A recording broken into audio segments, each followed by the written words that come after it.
Hey, whoa, Vico, join me celebrate. Oh, see money, see money. Oh, see that my uncle for America, that Akashx gone with this stingy.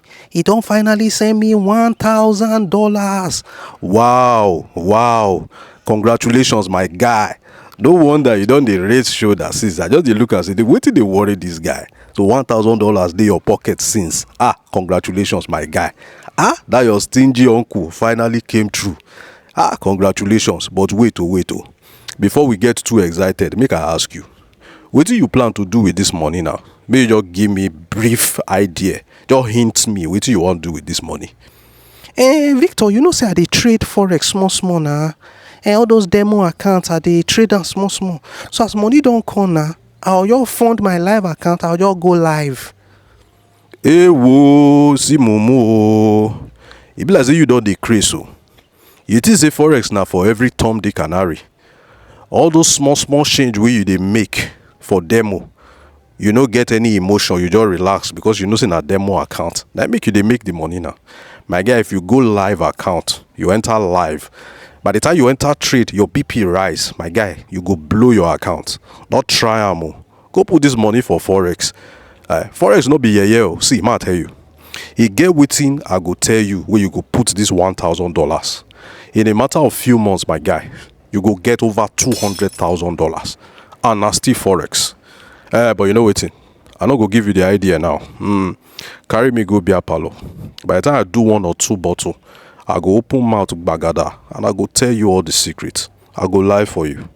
Oh yeah, now me will go bar now, our usual joint. I will tell you everything. Correct. Now I don't shark 1 bottle. Ma can open mouth. Ma tell you some kind things where you don't know about forex. Wait till they worry you. My guy, forex not be the game of amateur, not be for learner at all. For you to make money for forex, you need skill and you need better strategy. And that skill, it has to be tested and trusted. If not, it will worry you. You go blow account tire. You go turn to bomber for Afghanistan. I go lie for you. Now, for forex too, my guy, forex not be for person where they manage, not be for brokers people. You don't understand? Because now competition. You see the market of forex, you dey rub shoulder, you dey compete with institutional traders.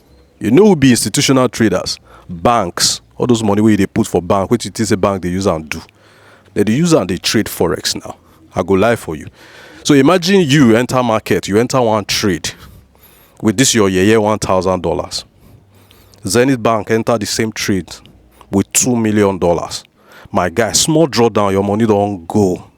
Your money don't burn.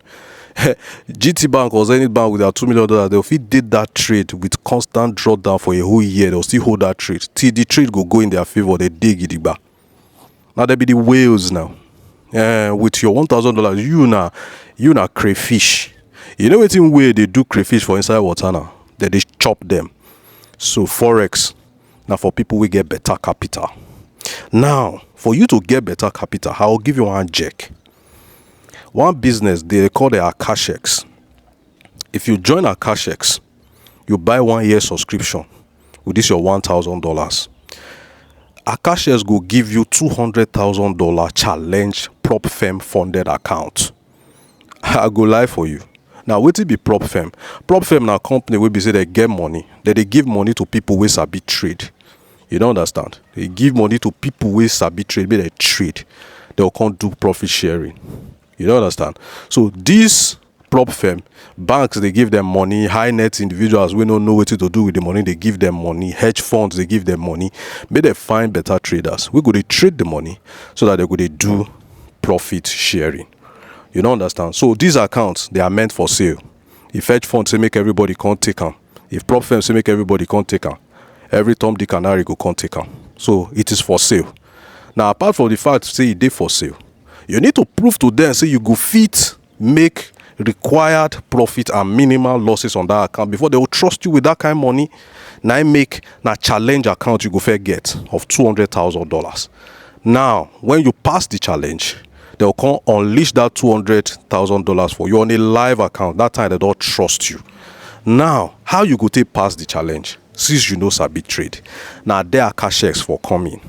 Akashx get over 50 mentors, people wey chop winch for forex, dem sabi trade die, where they go enter inside their laboratory, they go cook the signal, e go done, e go dey hot, they'll come send am to you. You go just take the trade. Now, not be all those signal wey all those yeye people dey give for forex wey dey write TPSL 0.0 signal wey fit make person craze. Not be all those ones. So this one na tap to trade that they call am. E go just pop enter your phone like say na WhatsApp message. Ting ting. As soon as you see am, you go just click on approve. Guess what? Automatically that trade, whatever they write inside, don automatically dey taken for you. After a few hours, e go enter profit for you. I go lie for you.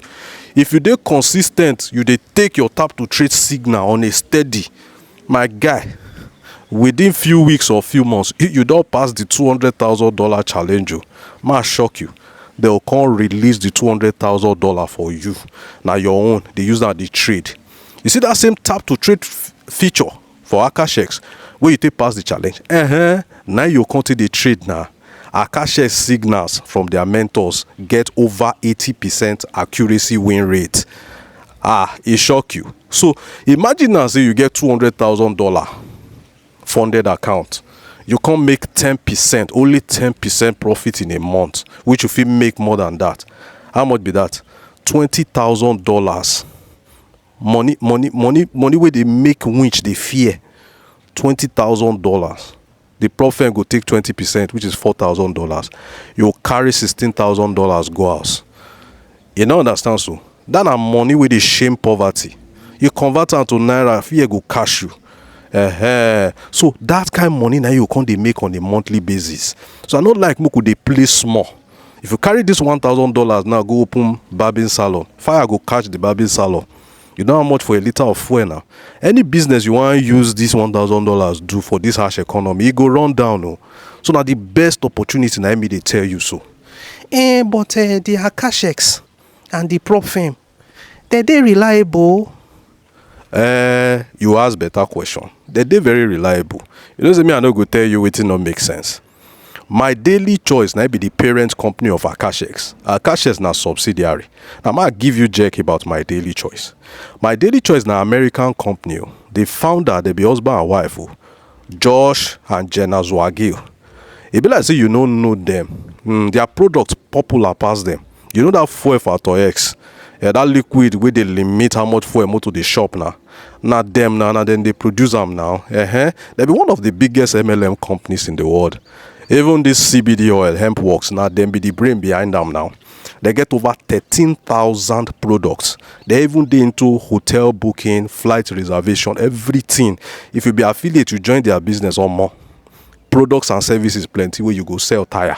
So now reliable company. Yes, not be all prop firms. They pay people when they meet challenge.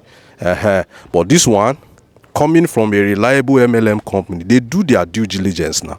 And by the time you register with the link in the description or you enter our group, you will see your fellow men, boys and girls, where they pass their challenge on a steady. People where they change their story, the financial story of their entire family with this opportunity. Omo no go play. This is not the best opportunity where you fit take. My brother, thank you very much. You be God sent to. Thank you very much. For this thing where you do, may they give you another bottle. May they clear road for you. My chairman, I hello, thank you very much. I go register today. Make I start my challenge account. You too much, my brother. God bless you.